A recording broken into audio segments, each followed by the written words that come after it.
नमस्कार, बहुत बहुत स्वागत है आपका रूबरू में और आपके साथ मैं हूं अभिलाषा पाठक। स्कूल के एग्जाम से लेके आपके जॉब के इंटरव्यू तक आपने कई बार ये एक्सक्यूज दिया होगा कि मुझे याद नहीं रहा या ऐन वक्त पर मैं भूल गया। लेकिन अब ऐसा नहीं है, क्योंकि आप अपनी मेमोरी को परफेक्ट कर सकते हैं, अपग्रेड कर सकते हैं डॉक्टर विश्वरूप रॉय चौधरी के दिए मेमोरी टेक्निक से। जी हाँ, ये वही शख्स हैं जिन्होंने ना सिर्फ ये टेक्निक दुनिया को दिया, कई किताबें लिखी, बल्कि कई वर्ल्ड रिकॉर्ड्स भी अपने नाम किए। तो आइए डॉक्टर विश्वरूप रॉय चौधरी से मुलाकात करते हैं। Welcome to our show. Thank you.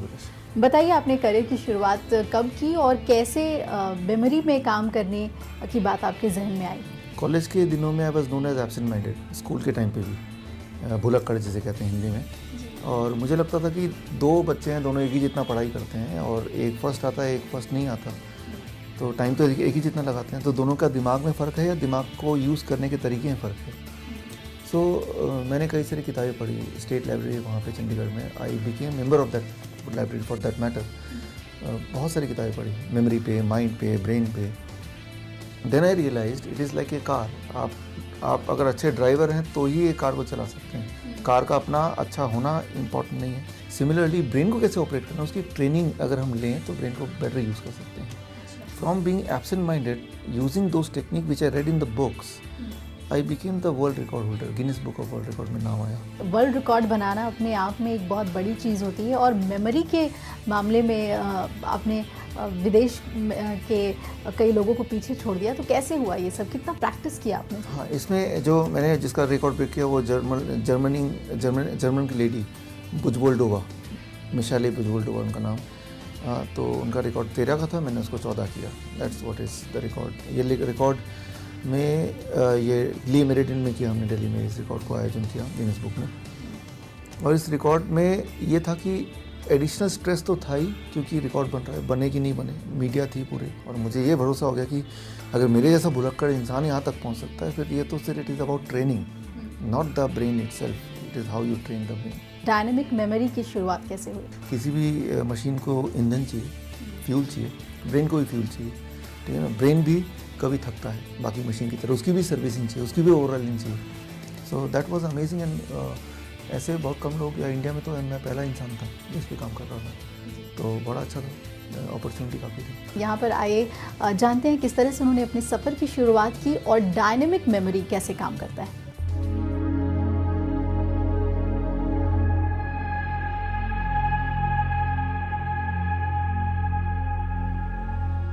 क्या आपने जो याद किया उसे भूल जाते हैं? आपकी याददाश्त कमजोर हो गई है या आपका माइंड स्ट्रांग नहीं है? ये कुछ ऐसे सवाल हैं जो हमें अंदर ही अंदर परेशान करते हैं। ऐसे लोगों को भुलक्कड़ कहने से भी लोग परहेज नहीं करते। अपनी मेमोरी को स्ट्रांग बनाने के लिए हम न जाने कितनी बार डॉक्टरों से मिलते हैं, कई तरह के जतन करते हैं, लेकिन तब भी कामयाबी नहीं मिलती। लेकिन अब ऐसा नहीं है। डॉक्टर विश्वरूप रॉय चौधरी ने मेमोरी को स्ट्रॉन्ग करने के कुछ ऐसे अचूक टेक्निक्स खोज निकाले हैं जिससे भूलने की बीमारी दूर हो सकती है, और इस टेक्निक को नाम दिया है डायनेमिक मेमोरी मेथड, जिससे मेमोरी को स्ट्रॉन्ग बनाया जा सकता है। डॉक्टर विश्वरूप चौधरी ने 2 मिनट में 14 लोगों के नाम और जन्मतिथि को उसी सीरीज में सबसे तेजी से याद रखने का वर्ल्ड रिकॉर्ड बनाया है। यही नहीं, दिल में छेद होने के बावजूद 1 मिनट में 138 पुशअप्स का रिकॉर्ड तोड़ते हुए 198 पुशअप्स का रिकॉर्ड भी बनाया। इनकी कामयाबी का अंदाजा इसी बात से लगाया जा सकता है कि विश्व के प्रतिष्ठित किताब who's who in the world में कई जानी मानी हस्तियों के साथ डॉक्टर विश्वरूप रॉय चौधरी की 13 साल की उपलब्धियों को इस किताब में शामिल किया गया है। डॉक्टर विश्वरूप रॉय चौधरी ने मेमोरी लैब का आविष्कार कर याददाश्त को मजबूत बनाने के नुस्खों पर 25 से भी ज्यादा किताबें लिखी हैं। इनके आविष्कारों में मेमोरी लैब के अलावा नेमोइक पेन, हैप्पीनेस मशीन और एनिमेटेड कॉस्मिक एनर्जी कार्ड है, जो डॉक्टर चौधरी का वर्ल्ड वाइड पेटेंट है। इसके अलावा डॉक्टर विश्वरूप ने दुनिया भर में करीब 5000 से ज्यादा सेमिनार किए हैं और 15 लाख से ज्यादा लोगों को वर्कशॉप के जरिए फायदा पहुंचाया है। मेमोरी के अलावा इनके हेल्थ वर्कशॉप में कई टेक्निक्स शामिल हैं, जैसे stress reducing technique, discover the doctor within, mind control technique, how to dissociate unwanted memories, curing absent-mindedness, new science of modern medicine, mind-body medicine link, intelligent food theory and body-mind-soul connection. Doctor Biswaroop स्वास्थ्य के प्रति जागरूकता फैलाने के लिए एक portable clinic भी चला रहे हैं, जिसके तहत वो लोगों के लिए एक ऐसा हेल्थ किट बनाते हैं जिसमें स्वास्थ्य से संबंधित हर तरह की जानकारी, इलाज, डाइट प्लान शामिल होता है। डॉक्टर बिस्वरूप अपने काम को एक मुहिम का नाम देते हैं, जिसका लक्ष्य दुनिया भर के लोगों को अपने अंदर मौजूद डॉक्टर से मिलवाना है, ताकि हर कोई एक स्वस्थ और खुशहाल जिंदगी जी सके।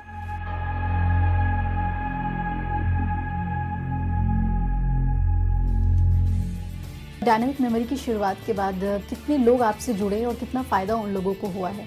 लोग तो जुड़ते चले गए, क्योंकि ये एक नया फील्ड था और मेमोरी तो एक ऐसा है जो हर एक को ज़रूरत है, कुछ लोगों को याद करने के लिए, कुछ लोगों को भूलने के लिए।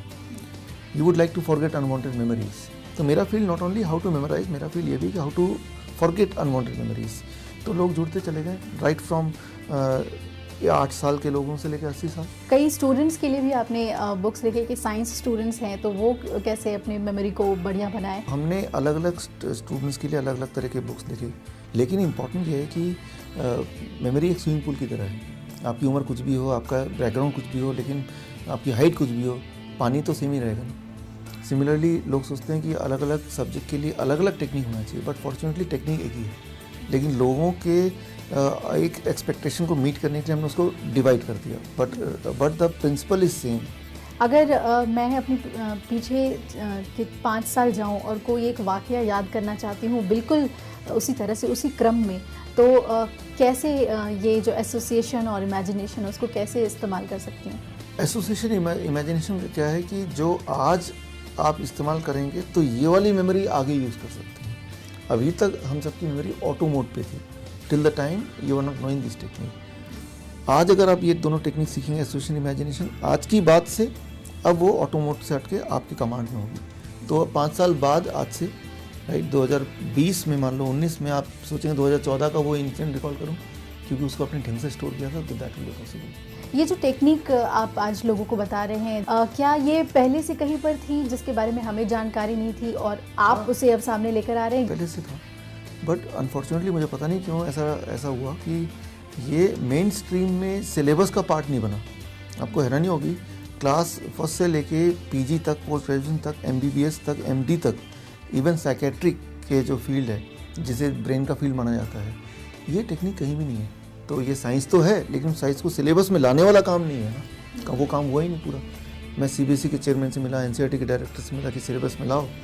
अभी हमारे बहुत कोशिश करने के बाद कुछ यूनिवर्सिटी ने सिलेबस में लाए भी इन लास्ट 3-4 ईयर्स। तो जो चीज़ सिलेबस में नहीं होगी, वो उसकी रिसर्च हुई भी होगी तो भी आप तक नहीं पहुंचेगा, अनलेस कि आप उस रिसर्च तक खुद पहुंचें। कितने सफल हुए हैं आप इसे लोगों के बीच प्रचलित करने में, प्रसिद्ध करने में? अभी हर शहर में हमारे स्टूडेंट्स जो कि खुद इसको प्रचार कर रहे हैं, they are a memory trainer, लेकिन इसमें सफ़र तो बहुत बाकी है। बिकॉज विदेशों से किस तरह का रिस्पॉन्स है? अच्छा रिस्पॉन्स है, हर महीने कोई ना कोई एक देश में हमारे कार्यक्रम होते हैं। इन दिनों आपने और भी बहुत सारी चीज़ें शुरू की हैं। जब मैं 4 साल का था, I was born with a hole in my heart, मेरे दिल में छेद था। इस मेमोरी के फील्ड में आने के साथ साथ मैंने ये अंडरस्टैंड किया कि ब्रेन के अंदर, आपको जानने की हैरानी होगी, इस तरह के प्रोग्रामिंग है कि बॉडी की किसी भी पार्ट को वो रिपेयर कर सकता है अगर वो प्रोग्रामिंग आपने ऑन कर दिया तो। इसे कहते हैं कोलैटरल आर्टरीज।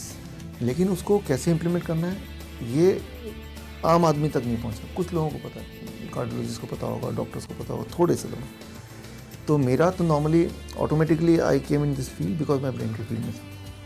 तो मैंने उन टेक्निक को अप्लाई किया, अपने हार्ट को ठीक किया। I made second world record, that is 198 pushups in 1 minute. ये मेरा दूसरा गिनीज वर्ल्ड रिकॉर्ड है। तो एक एंटरप्रेन्योर के तौर पे काम करते हुए किस तरह का एक्सपीरियंस अभी तक रहा है आपका?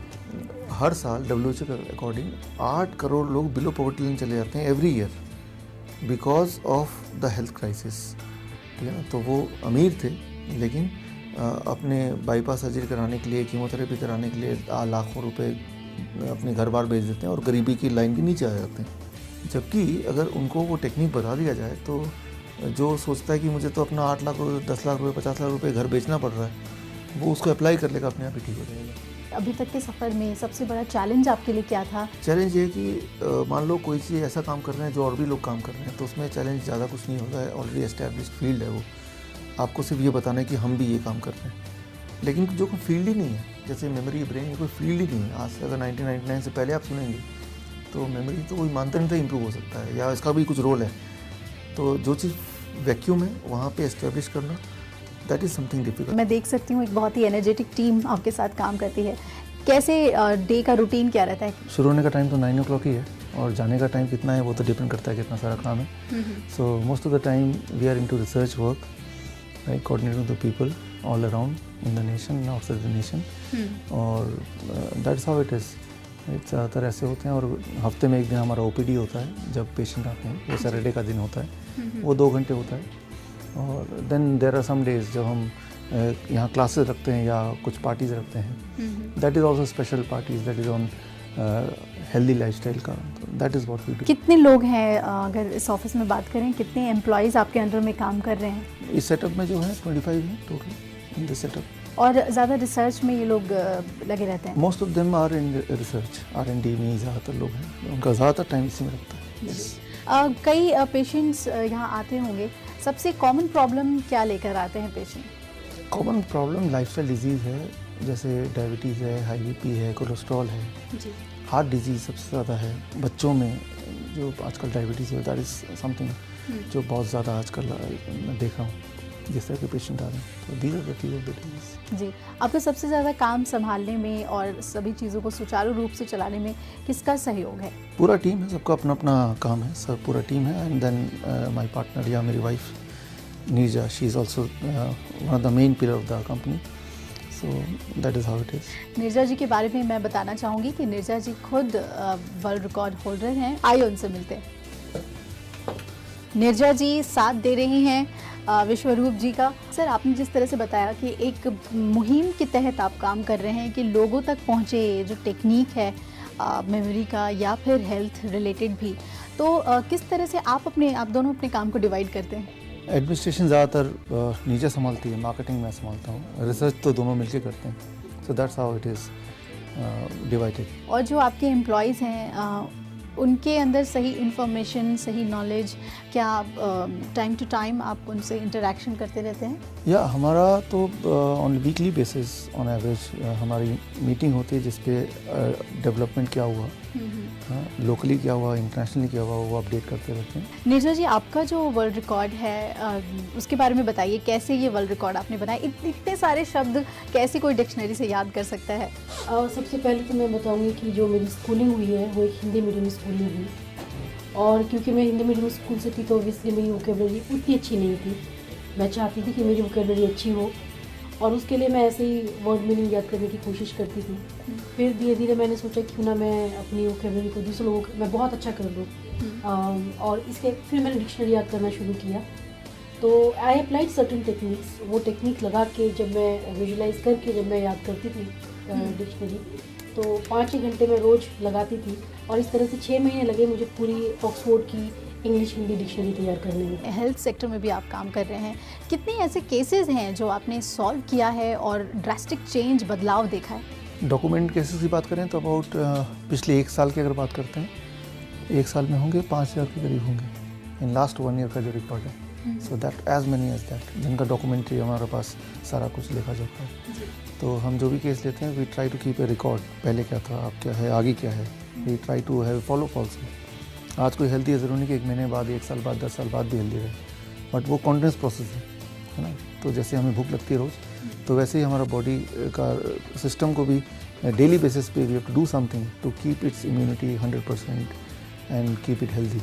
सो इस तरह से हम डॉक्यूमेंट करते हैं। तो as many as 5000 people in last 1 year. बिल्कुल, हम यहाँ आए तो हम भी यहाँ पर 2 ऐसे लोगों से मिले जिन्हें काफ़ी फ़ायदा पहुँचा है इनके ट्रीटमेंट से। आइए सुनाते हैं आपको किस तरह से उन्होंने लाभ उठाया। एक्चुअली आई वाज ओबीज, तो क्योंकि फ़ैट्स बहुत हो गए थे, उसके बाद वो मैंने खाया तो रॉ से एक तो ये फ़ायदा हुआ कि आपके फ़ैट्स जो कंसनट्रेट होते हैं आपकी बॉडी में, तो वो नहीं होते और पूरे न्यूट्रिएंट्स भी आपको मिलते हैं। और प्रोसेस्ड फूड में वो न्यूट्रिएंट्स नहीं है जो इनकी बुक में सारा मेंशन्ड है। और अगर मैं वो टैबलेट्स खाता स्लिम वाली, तो उनके साइड इफ़ेक्ट्स तो मेरे को पता है कि होने थे। वो सिर्फ थोड़े टाइम के लिए, शॉर्ट ड्यूरेशन के लिए, कि आप बहुत स्लिम तो हो जाओगे पर फिर साइड इफ़ेक्ट्स और हैं that leads to cancer at last. जब मैं डॉक्टर विश्वरूप रॉय चौधरी से मिली थी तब मेरा डायबिटीज़ जो है 300 के करीब था।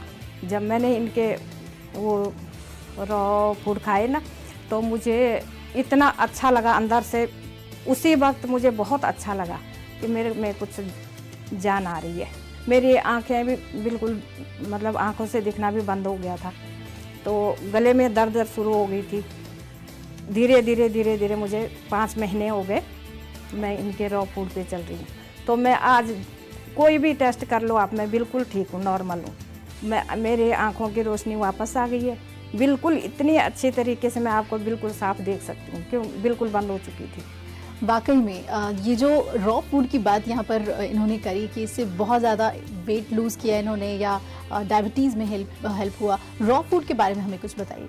रॉ फूड जैसे मैंने एक बार पहले भी बताया था कि इंसान ही एक ऐसा जानवर है जो अक्सर बीमार पड़ता है। हम लोग 16,000 तरह से बीमार पड़ सकते हैं। 16,000 डिजीज़ है जो ह्यूमन को होता है, जो बाकी एनिमल को नहीं होता। उसका एकमात्र कारण ये है कि इंसान जब खाना खाता है वो उसको जला देता है, भून देता है, पका देता है, और जब हम पक जाता है तो उसके अंदर एक लाइफ फोर्स होता है जिसकी वजह से हम जिंदा रहते हैं, वो डिस्ट्रॉय हो जाता है। That is what is the difference between raw food and cook food. तो एक सिंपल मैं टेक्निक बताता हूँ। मान लो कोई बीमार है, कितना भयंकर बीमारी हो, अगर कुछ दिनों के लिए as much as 21 days to 1 month अगर वो रॉ में आ जाए, within 1 month his disease pattern reversed, and as much as 3 महीने में पूरी तरह से वो ठीक हो जाता है। क्योंकि आपके जो रेड ब्लड सेल हैं उसकी आयु 3 महीने की होती है, बीमार वाले की आयु 3 महीने की, और 3 महीने के बाद नए रेड ब्लड सेल आते हैं, वो हेल्दी होते हैं, you are again healthy. So that is what raw food does. ये बताइए कि जो आपके एम्प्लॉयज़ हैं उनको सिलेक्ट करने से पहले आप इंटरव्यू में क्या पूछते हैं, उनके अंदर क्या इंस्टिंक्ट देखते हैं और उसके बाद उन्हें सिलेक्ट करते हैं? कंटिन्यूस लर्निंग हैबिट कि कुछ नया चाहिए, that is what is the most important thing in this organisation. क्योंकि ये एक कन्वेंशनल ऑर्गेनाइजेशन की तरह नहीं है, R&D पे बेस्ड है, एक अनकन्वेंशनल सिस्टम है जो पहले कभी नहीं हुआ। तो that is one thing, learning, her stage में लर्निंग। आप देख रहे हैं रूबरू, और आज के हमारे खास मेहमान, आज की खास शख्सियत हैं डॉक्टर विश्वरूप रॉय चौधरी, और उनकी पत्नी निर्जा रॉय चौधरी भी हमारे साथ हैं। हम उनके घर पे आ गए हैं। बहुत बहुत स्वागत है आप सभी का। Thank you. डॉक्टर साहब, आपसे पहले जानना चाहेंगे कि आपके घर में एक नन्हा मेहमान भी मुझे नज़र आ रहा है, इसका क्या नाम रखा है आपने? आईवी, इसका नाम आईवी है। एक दूसरे को जीवन साथी के तौर पे चुनने का फैसला, वो घड़ी कैसे आई? हम लोग एक साथ काम करते थे, हमारे इंटरेस्ट बहुत सिमिलर थे, सोचने का तरीका बहुत सिमिलर था जी। और पहले तो सोचा नहीं था कि हम लोग शादी करेंगे, बस काम ही करते थे। फिर 2005 में लगा कि हम लोग अगर लंबे समय तक हमेशा के लिए जुड़ के रहना है तो फिर बेटर है कि this is a better option कि हम शादी कर लें, क्योंकि मेरे घर से भी बहुत प्रेशर था कि मैं शादी करूँगी जी। फिर मुझे रियलाइज़ हुआ कि मैं कहीं और शादी नहीं कर सकती हूँ, मुझे खुद से शादी करनी है, और विष्णु को भी ऐसे ही लगा। फिर वी गॉट मैरिड इन 2005 में। जब एक जगह पहुंचते हैं तो किस तरह का रिस्पांस मिलता है, या लोग आप दोनों को बतौर पति पत्नी के तौर पे लेते हैं, या फिर अपने अपने फील्ड के महारत हासिल किए हुए लोगों की तरह? हमारे बिहेवियर से कहीं लगता नहीं कि हम पति पत्नी होंगे, ठीक है ना। तो we are more like a trainers and partners, at least when we are in on the stage और व्हेन वी आर परफॉर्मिंग। आपके छोटे भाई, उनके नाम पे भी शायद कोई वर्ल्ड रिकॉर्ड है, उनके बारे में बताइए। उसने सबसे ज़्यादा अंडे तोड़ने का रिकॉर्ड बनाया था अपने सिर से। उसने 1 मिनट में 138 अंडे ब्रेक किए थे। आपको क्या लगता है कि ये किस तरह से अच्छा है? कह सकते हैं कि एक कॉम्पिटिटिव भावना तो लाता ही है इंसान के अंदर, और क्यों ये ज़रूरी है हमारे भारतीय समाज में? मतलब ये कि हर एक के अंदर हुनर, टैलेंट, स्किल होता ही है, लेकिन उसको ये विश्वास हो जाता है कि मैं अगर ये कर सकता हूँ तो मैं कई सारी चीज़ और भी कर सकता हूँ। And then he is recognised by the people across आसपास की सोसाइटी, लोग उसको ज़्यादा पहचानने लगते हैं, जानने लगते हैं, मानने लगते हैं, तो उसकी पॉसिबिलिटी कोई भी और चीज़ करने की बढ़ जाती है। तो और जहाँ तक देश का सवाल है, इंडिया में सबसे ज़्यादा रिकॉर्ड होल्डर्स हैं। इंडिया में किसी भी एक दिन सबसे ज़्यादा लोग रिकॉर्ड के लिए अटेम्प्ट करते हैं as compare to any other country. School days कैसे थे आपके? रिटायर्ड एयरफोर्स रिटायर्ड हुए, तो that's why I have been across the country. अलग अलग जगह से पढ़ाई हुई है, पूना में पढ़ाई हुई है, चंडीगढ़ में हुई है, कानपुर में हुई है, केंद्रीय विद्यालय से स्कूलिंग की है, कॉलेज मैंने पंजाब इंजीनियरिंग कॉलेज से किया है। तो मैं कभी बंगाल में खास रहा नहीं, क्योंकि जहाँ जहाँ ट्रांसफ़र होता था वहाँ रहता था जी। सो अलग अलग स्टेट, अलग अलग शहर, अलग तरह के लोगों को देखने का मौका मिला through out the life. So that became an advantage कि हर तरह की चीज़ों का एक्सपीरियंस मुझे मिला जो नॉर्मली किसी कम बच्चों को मिलता होगा, अदर देन दोस्त जो कि आर्मी बैकग्राउंड के साथ जुड़े होंगे जहाँ ट्रांसफर जॉब होता है। तो कई सारे स्कूल देखे, कई सारे तरह के लोग देखे, तो वैरायटी ऑफ एक्सपीरियंसेस। अब मैं सोचता हूँ कि जहाँ भी मैं आज हूँ उसमें वो सारे एक्सपीरियंसेस का जो कलेक्शन है उसका काफ़ी सारा प्रभाव है। टीचर्स को आज आपकी जो ये सफलता है वो कैसे देखते हैं? कभी उनसे मिलना हुआ, क्या उनका रिएक्शन था आपसे मिलके? उन्हें थोड़ा विश्वास करना मुश्किल होता है शुरू में, बिकॉज वो तो मुझे एज ए एवरेज स्टूडेंट और समटाइम भुलक्कड़ स्टूडेंट के हिसाब से जानते थे, and that transformation and then they are able to believe जब वो मेरे सेमिनार में आते थे या मेरे बारे में पढ़ते थे। सो बहुत अच्छा रिस्पॉन्स, और response to the extent even they wanted to learn from me. और इवन मेरे वर्कशॉप में वो स्टूडेंट बने, तो ये तो मेरे लिए बड़ा ही गर्व की बात है कि मेरे जो टीचर रहे वो मेरे स्टूडेंट बने और आई गॉट द अपॉर्चुनिटी। ये बताइए कि वर्ल्ड रिकॉर्ड्स जो बनाने का एक जज्बा आप लोगों के अंदर था और आपने उसे पा लिया, क्या अभी भी वो दिल में है कहीं कि कुछ और भी करना है और उस पर कुछ काम चल रहा है? फोकस अभी हमारा rather than making record for ourself, वो तो बना ही लिया है, तो वो और भी बना सकते हैं, बट उसमें बहुत सारा टाइम भी लगता है, वी टू प्रैक्टिस। तो रादर देन इसमें कि हम अपने को और ज़्यादा स्किलफुल बनाने में लगाएं, हम लोगों की तरफ भी ज़्यादा ध्यान है, तो उनके स्टूडेंट्स की तरफ आज की जो जनरेशन उन पर ज़्यादा ध्यान है इस वक्त। नेजा जी, आप इनका काम में भी साथ देती हैं, घर की चीज़ें उसमें कितनी शेयरिंग है आप लोगों की? जितने दिन ये रहते हैं घर में इनका शेयरिंग करते हैं, जो घर के काम में मुझे हेल्प करते हैं। सुबह जिम जाते हैं तो जो मार्केट से कुछ सामान लाना होता है तो साथ में ले आते हैं। और जूस हमारे लाइफ में जिस दिन की जो शुरुआत होती है तो हमारी जूस से शुरू होती है, जिस लोगों की चाय से शुरू होती है, तो जूस विशु पे बनाते हैं जब भी ये यहाँ पे होते हैं। इवनिंग में जब आएंगे तो तब भी थोड़ा बहुत हेल्प करते हैं, और तो किचन में या ऐसे मेरी हेल्प करते हैं, तो शेयरिंग रहती है। बस ज़्यादा घर में रहते नहीं हैं, जितनी देर रहते हैं उतनी देर जो थोड़ा बहुत हो सकता है करते हैं। आपकी फेवरेट हॉबी क्या है और इनकी भी बताइए। हाँ, हॉबी के तौर पे जो मेरा है, विशु की तो फेवरेट हॉबी है मूवी देखना। मूवी देखना बहुत पसंद है, लेकिन जो मेरी फेवरेट हॉबी है वो है, मुझे लगता है कि थोड़ा अगर खाली टाइम है तो थोड़ा टीवी देखा या कोई अपनी फेवरेट बुक पढ़ी या कहीं आसपास पिकनिक के लिए चले गए जहाँ पे थोड़ा कूल हो, मतलब बहुत शोर ना हो। मैंने एक मूवी बनाई है। हाँ, मुझे पता है उस फिल्म के बारे में, मेमोरी की ही बात भी है उसमें। उस फिल्म के बारे में कैसे सोचा आपने? हाँ, तो एक इच्छा थी कि मुझे लगता था कि मेरे दोस्त बोलते थे यार तू हीरो बन सकता है और वो मूवी में ये हुआ कि मैं हीरो बना तो मूवी फ्लॉप भी हो गई। तो that is how it is movie देखने का मेरा इंटरेस्ट भी तब से आया। मैंने सोचा कि कोई कितना भी बुरा मूवी बनाए, मेहनत तो बहुत लगती है उसमें, इसलिए मैंने फैसला किया कि हर हफ्ते मैं एक मूवी ज़रूर देखूंगा जो लोगों ने बनाई होगी, ताकि एटलीस्ट मेरी सहानुभूति उनकी तरफ है। सो मूवी के बारे में मैं यही बोल सकता हूँ। अच्छा, मैं चाहूँगी कि आप आखिर में, हमारे शो के आखिर में हमारे दर्शकों से कुछ ऐसी बातें कहें जिससे वो आपसे प्रेरणा ले सकें, और अगर किसी भी सपने को पूरा करने के लिए वो लगे हुए हैं तो उन्हें ढेर सारी ऊर्जा मिले आपकी बातों से। तो there is one very important principle, जो भी आप इमेजिन करते हैं आप ऐसा बन जाते हैं अपने आप ही संभव। सो अपने आप विश्वास रखिए, अपने भविष्य को इमेजिन कीजिए और वो ज़रूर पूरा होगा। बहुत अच्छा लगा आप लोगों से मिलकर, पूरा दिन हमने आपके साथ बिताया और हर पल कोई ना कोई अच्छी बात और नई बात हमने सीखी। हमारे साथ हमारे शो में जुड़ने के लिए बहुत बहुत शुक्रिया। Thank you. तो ये थे डॉक्टर विश्वरूप रॉय चौधरी, जिन्होंने मेमोरी टेक्निक्स दिए, साथ ही कई किताबें लिखी हैं जिससे आप ढेर सारा ज्ञान अर्जित कर सकते हैं, और अब स्वास्थ्य के क्षेत्र में भी लगातार काम कर रहे हैं। मुझे पूरी उम्मीद है कि ऐसी शख्सियतों से मिलकर आप भी जीने को एक नई दिशा देंगे, एक मकसद देंगे। इसी सोच के साथ हमें दीजिए इजाज़त।